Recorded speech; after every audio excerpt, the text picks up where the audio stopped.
So it's 9 o'clock. 9 o'clock this morning. See if I can get a few people in here to chat. I'm going to be up here in my office upstairs because it's a little bit nippy outside, and I didn't want to go up to the cold shop. Um, we don't have the heat on over the weekend, and it's a little bit nippy in there, and so I didn't want to get out there and fight the cold at the shop, and I've got a little bit of cold myself this morning, so I'm not gonna fight the weather and fight everything and all that sort of stuff. So I working out of my office upstairs. Let's see. Let's test the chat. Oh yeah, hey there's Joey. How are you, Joey? How is it up there in New York State? Oh yeah, that's for sure. That's for sure, Joey. Hey, Jamie, are you down in Florida? Or are you back up in the cold north? I'm just down here trying to take care of my health a little bit. I'm a little bit under the weather, got a little bit of a cold and congestion and coughing, a bit of a coughing spell this morning.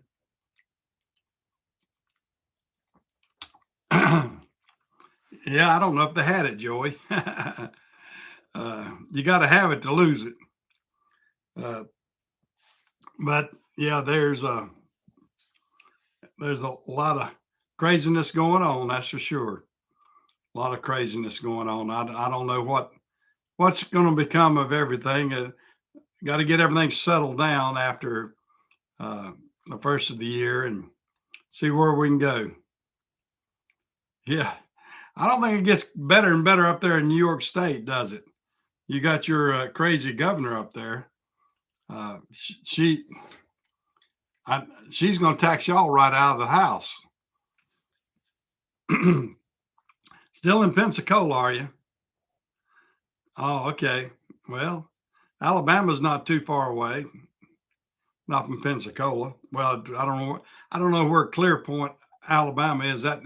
Is that in the lower part down near Mobile? Yeah, she's trying to take your gas stoves away. They're gonna make everything sort of crazy up there. Yeah. Yeah, if it's over in the Mobile section over there in Alabama, that's not too bad then, Joey. That from Pensacola over there, that's not too awful far. I don't think I hadn't measured it out, but I don't think it's that much that further up inside Alabama for you. I've got my sister-in-law is from the Mobile, Alabama section. Oh yeah, yeah. That the little girl with the fluttering eyes. You ever notice her eyes flutter? I was telling my wife the other day. I said, "Watch her eyes." She leans down and reads her notes, and her eyes flutter and everything else. I don't know. I think her eyes flutter the more she lies, but that's the reason her eyes are fluttering so much too. A lot of lies coming out of there. A lot of lies. I don't know what to. I don't know what to think about it. Oh, I know it. She just reads the binder, what they give her, and I mean those news conferences are worthless. I mean, she gets in there and says, "I'll defer that to the Justice Department. I'll defer that to the White House counsel." Well, I mean, if you're not going to get out there and answer any questions, don't come out there. I mean, why even have a news conference? I mean, it's doing no good. She won't answer any questions. So sort of meaningless when she gets out there. Yeah, and it's good to see that some of the liberal press is getting out there and asking pertinent questions for a change. I mean, for a while, I mean, they wouldn't ask anything against Biden. I mean, they wouldn't question anything. I think they've been praised for doing the right thing, in the past couple of weeks and months, and so they're loosening it up a little bit and going, this is what the public wants to see. I mean, it used to be a day when 60 Minutes was run by Mike Wallace and Morley Safer and all that. They would get out there and get some hard hitting questions for politicians, regardless of the party. But now it's sort of like, well, the Democrats are in charge, so throw the old softball out there. So I'm glad to see it change a little bit. I don't know if it's going. I don't know how hard hitting that the liberal press will let them be, but maybe some of it will come down right. We shall see. We shall see. What's going on with everybody? I've just been fighting a cold this week, and I've been inside a lot. Been working in my garage shop and working on some toolboxes, and Jim and I have been working, mainly Jim. We've been working on my toolcat up at the shop, and we're putting some new fenders. We put some new lights on new fenders, and I'm getting it ready to service good so I can make some good use of my toolcat. I got a flail mower on it, and just trying to do a lot of landscaping around the shop and the house and everything here, and that sort of stuff. I had a guy to come by and give me a price on doing some. He's got one of the mulching mowers, one of the forestry mulchers. I have him, gave me a price to do. I got about 7 or 8 acres that I need to clean up, and so I'm going to try to do that.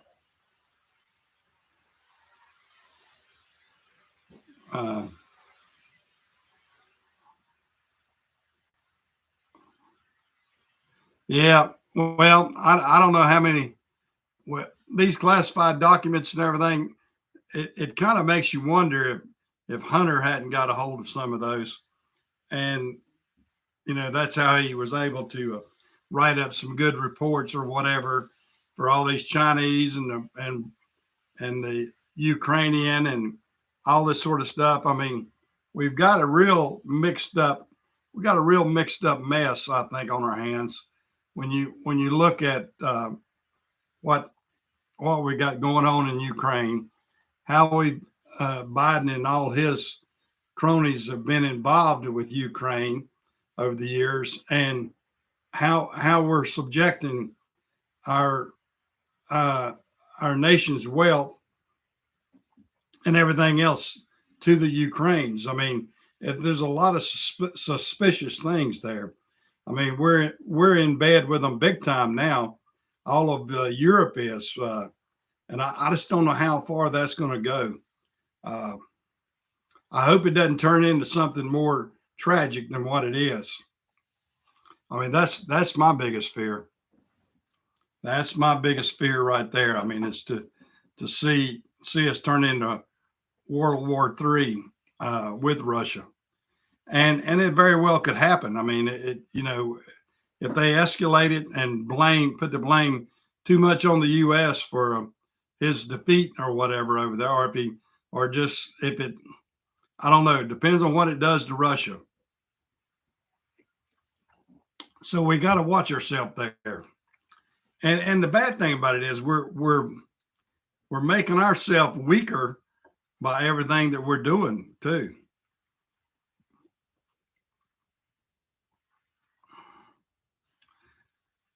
Oh, I know it. I mean, and that is part of the thing about it, David. I mean, we're spending hundreds of billions of dollars in a foreign country, and we can't even clean up our own nation. We can't secure our own border. We can't get the homeless off the streets. We can't clean up our big cities. I mean, look how filthy some of the big cities are. I mean, you see pictures of Philadelphia and New York and LA and San Francisco and Chicago. I mean, and having all these homeless people is laying everywhere, and it is pathetic. and then our border is wide open. I mean, we can't sustain all that. I mean, we've gotten 4 to 5 million new people in the U.S. now. I mean, how can we sustain it?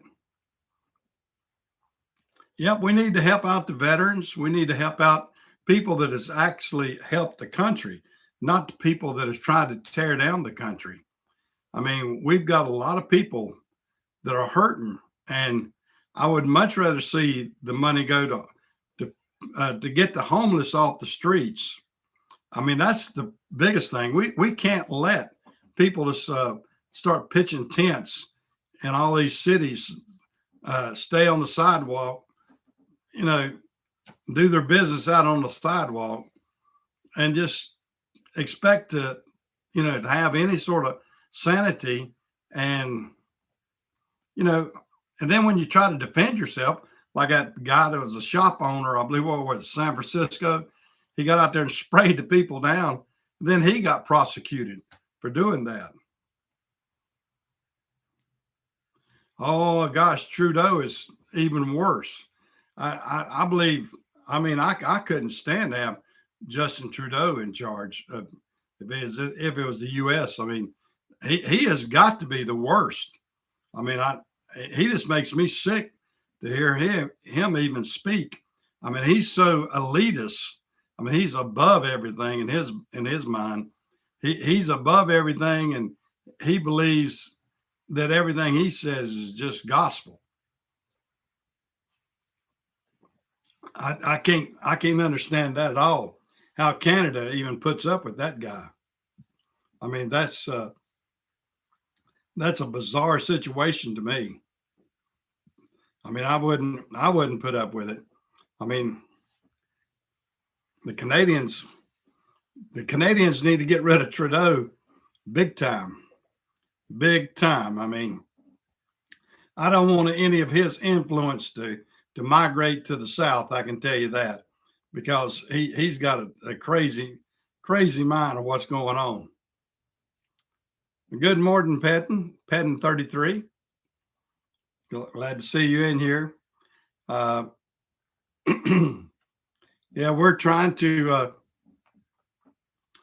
clean this world up, and we're wasting all of our money, like I said, overseas. And I think that the other NATO countries need to step up to the pump a little bit and help Ukraine. I mean, it impacts them worse than it does us. But then they're expecting the U.S. to spend billions of dollars, and you don't see England spending billions yet, or France spending billions, and all that. So, those countries are impacted by Russia's aggression way more than we are. Yeah, I mean, I just don't understand it sometimes. But the world leaders, or the so-called world leaders, feel like that the U.S. needs to spend all of its resources, all of its money, and help out these countries. Well, I hope everything's going good this morning. I hope my signal's good. Give me a thumbs up if you can. If my signal's good, you want the content to continue, and helps me out a little bit. I can't tell, but give me a thumbs up and help me out there a little bit. I'm just hanging out here this morning, trying to get a few things off my mind. Sitting back and waiting for the football games to start this afternoon. What's everybody's predictions for the football games? I'll give you mine first. Mine are Cincinnati and Philadelphia.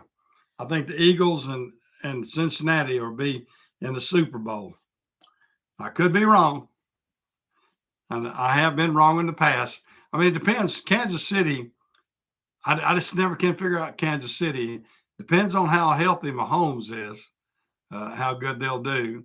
And then San Francisco, they're on a roll. And in some ways, I'd like to see San Francisco get in there, but I just don't think that unless unless the Eagles just flop today, I don't think San Francisco will have a chance.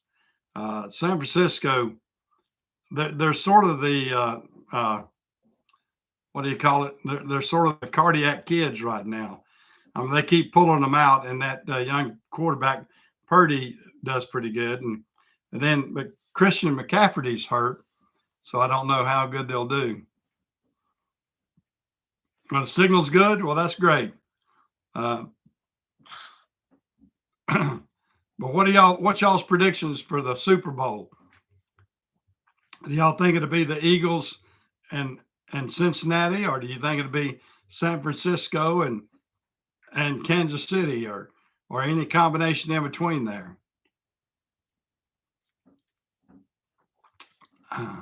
That was my prediction. Yeah, but I'll watch that a little bit this afternoon. Give me something warm and snuggly to eat, I guess. Maybe get me a pizza or something. I don't know what I'll have. What the wife will figure out this afternoon for the ball games. Bengals and Eagles. That's my prediction too. Yeah, I was kind of pulling for Buffalo too, but Buffalo just did not look good at all the other day. They just didn't have it, and they were just I don't know, and I thought it was going to play into their advantage because it was a snowy day and their kind of game and all that sort of stuff. You thought, but they just didn't have that. They were just sluggish all day, I thought, and so that's why Cincinnati pulled it off. Well, Joe Burrow's a pretty good quarterback. He's a sort of reminds me of Joe Montana. I mean, he's got that kind of gift, I think. So to me, that's what he reminds me of. Is like I says, like a young Joe Montana. If you're old enough to remember when Montana was with the 49ers and everything. But it's a it'll be an interesting 2 games, I think. I don't know if like I said, I don't think San Francisco can pull it off today. I was surprised they pulled it off against the Cowboys because I thought when the Cowboys came out last week, they were going to be really strong, and then they just fell apart. They just faltered. But that's football. Well, they sucked last week, that's for sure, Scott. I mean, they didn't play up to their potential. Yeah, the Cowgirls. I was reading something the other day that the Cowboys have not been in the finals since let's see, the quarterback for Philadelphia, what's his name? Hurt wasn't even born before since the last time that the Cowboys were at the Super Bowl or the final playoffs or whatever. So that's how long ago it's been for the Cowboys. I mean, they have definitely, and they used to dominate. In my younger years, the Cowboys, it was like every year they were either in the Super Bowl or the semifinals or finals or whatever. I mean, it was the Cowboys used to dominate back when Staubach and when they had the good coach or the coach. I mean, when Tom Landry was coach, I mean, it's like they went to the Super Bowl almost all the time. It seemed like. I mean, he was definitely the coach. Yeah, Tom Landry was something else, but that of course he was sort of like the old Bear Bryant and all those, and Vince Lombardi. I mean, those coaches from old, and even what's the one from Kansas City? I actually met him too. Oh gosh, what was Kansas City Chiefs? coach for a long time. If the older guys can remember. Oh gosh, I actually met him at the Final Four. I got to go to the Final Four back when Carolina beat Georgetown, and he was at the Final Four, and I met him in the men's room, and and of course, here I am standing at the urinal, and there he is beside me. I couldn't more or less go, "Hey, I'd like to shake your hand." So, but I did say something to him as we got out of the men's room. I'm trying to think of his name. Hank Stram. That's it. Hank Stram. Yeah. Yeah. Gosh, my memory fails me there. But yeah, I met Hank Stram at the Final Four in New Orleans back in 80. When was that? 81? I believe it was 81 when Carolina beat Georgetown. But I got to go to, that was a big game that I got to go to way back then. And I enjoyed it. I got to meet him, and then I was out on the street. My wife and I were out just on the street in New Orleans, and we ran up, and Brent Musburger was there, and he was doing sidewalk interviews, and he interviewed me. I don't know if I got on the air because I never did see the TV play, but he actually interviewed me as a person on the street, and he was asking, and since I was from the Carolinas too, and I was down there to see North Carolina play. I wasn't a big North Carolina fan. It's just the fact that my brother-in-law actually he had bought the tickets the year before in a lottery. You had to get back then you had to be in a lottery to get the Final Four tickets, and he won the lottery to get in it, and he bought four tickets, and him and a buddy of his were going to go. They couldn't go, so they invited my wife and I to go. So my wife and I went with my brother-in-law and his wife to the Final Four, and that was a pretty good thrill. It was fun. I got some old pictures of me standing and talking to Brent Musburger, and then I got some pictures of me down on the floor, and Billy Packer and gosh, what was the other announcer? Another CBS announcer. I can't think which one it was. But anyway, Billy Packer, who just passed the other day, who just passed away. He was one of the announcers, and Billy Packer was a fan. I always liked him. I actually got to see Billy Packer here at our hometown because he came and did something at a sports banquet, and he was from he wasn't originally from North Carolina, but he played at Wake Forest and then started doing announcing down here in North Carolina, and moved his family to Charlotte. No,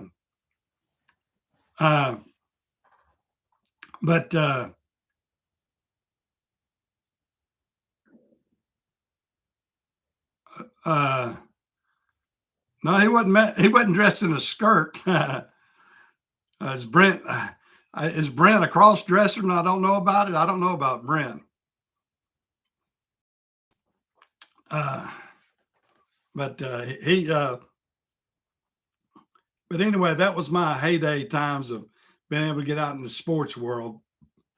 And I've done a few things like that over my life. And of course, living down here in the South and near Charlotte, I've been all over NASCAR stuff. And of course, I've been in the pits and talked to drivers and all kind of different things way back when. And actually did some work for the Charlotte Motor Speedway back in the early 80s. And, those sort of things. Got to meet all the famous drivers back then, Cale Yarborough and Richard Petty and David Pearson and Darrell Waltrip and Bill Elliott and all those guys. I got to meet them and speak to them and over the years and that sort of stuff. But it was a thrill, though, to be at the Final Four and get to see what we saw down there. Pretty good time. I didn't know that. I didn't know that. I didn't think it was Brent Musburger. I knew that the other guy that was a sports guy got caught cross dressing. The not Brent Musburger, but gosh, I asked my daughter. He's got a son that's a broadcaster too, named Kenny. I'm trying to think what am I? Oh gosh, I don't even know if that guy's still alive. But he used to do this sports clip thing on Friday nights and everything. But I don't remember Brent Musburger getting in trouble. But I do remember that other guy. Gosh. Hey, James, how are you? Yeah, I didn't know that. I didn't know anything about Brent Musburger. But I did know about that other one. And I'm trying to think his name. He got, gosh, if my daughter was around, I'd ask her. She's the sports trivia person. She knows all that stuff. Not a McGuire, not he's got a son named Kenny that is also a sports announcer, but I can't remember the guy's last name. I remember when he got caught cross dressing and everything. He was a New York City announcer and everything. Gosh, what was that guy's name? I can picture him right now. And like I said, he had a son that's his first name is Kenny, is also a sports announcer. I can't. Gosh, y'all need to help me out on that. I'm trying to think what he's not a McGuire, not Al McGuire. Let's see. Gosh. Oh well, I can't think now. I cannot think. Kenny Albert. There you go. Okay, yeah. What's his daddy's name? Kenny Albert's the one. His dad is the one that got caught. Kenny Albert's dad. What? Gosh, what is that? What's his dad's name? What's Kenny Albert's dad's name? I can't think. But his dad is the one that got caught cross dressing up there and was a hooker or something. I don't know, something like that. I remember that. Kenny Albert. And what's his dad's name? But gosh, Marv, there you go, Marv Albert. Now he got caught cross dressing or something like that. But I don't remember Brent Musburger. I guess I was out of the loop on that. Well, we're not crossing those two up, are we, Jamie? Because I don't remember ever hearing anything. I really don't remember, but I do remember Marv Albert getting caught like that. But who's to say? I mean, if these guys got a fetish or whatever, so be it. I'm not into it. And of course, I've met some guys. Now I met Bruce Jenner when Bruce Jenner was Bruce and not Caitlyn. I met him down in Atlanta. He was working some sort of booth at they used to have a show called Comdex. It's sort of like the Consumer Electronics show and everything of that day. But that was back in the 90s because I think my son was freshman or so in college. So that'd be around about 91, 92. We saw Bruce Jenner and down there. But yeah, it's a lot of crazy things. Yeah, when I was down in New Orleans, I got to see my brother-in-law was a big Al Hirt. He was a trumpet player. My brother-in-law played trumpet in the NC State band, and he wanted to go see Al Hirt. Al Hirt had one of the nightclubs down there. So we stood in line and saw Al Hirt, and we were sitting right up against probably as close as me and the next room over here away from Al Hirt, and got to see him. And while we were there, uh, uh, uh, Terry, the Virginia coach, Terry Holland. Terry Holland and his player at that time, who was the big center. I'm trying to think who. Gosh, what was that boy's name? Anyway, they came in. Some of the Virginia players, I guess, were just down at the Final Four. They came down there, and they walked in when we were to see Al Hirt. And for those who are young, don't know who Al Hirt is, you'll have to look that up. He was a famous trumpet player from back in the '60s and everything. But he had a big time thing down there, like I said, a nightclub in New Orleans and all that sort of stuff. So it was still pretty neat and that sort of stuff. But Ralph Sampson's the guy I was trying to think of. Anyway, yeah, Ralph Sampson was the player that came in, had to sit behind us, him and Terry Holland. I knew they came in behind us. Of course, Al Hirt recognized them and mentioned them and while he was playing and everything. He didn't mention me and my brother-in-law, and we were front row. He didn't care who Mike Jones was on the front row, but he did mention Terry Holland and Ralph Sampson that came in. But that's what happens. That's what happens. Well, guys, I'm not feeling real good this morning, so I'm going to cut this short. I've enjoyed it. I'm going to kind of cut it short and get on out of here and try to enjoy some football games this afternoon. I've enjoyed it. I've talked about a little about everything. Hadn't got a lot on my mind. Nothing really bothered me this week. So I don't have a lot on my mind other than I'm going to kind of sit back and take it easy, watch some football games, and try to enjoy the rest of the day and the rest of the week. Y'all do the same, and I'll catch you around here later. See you guys.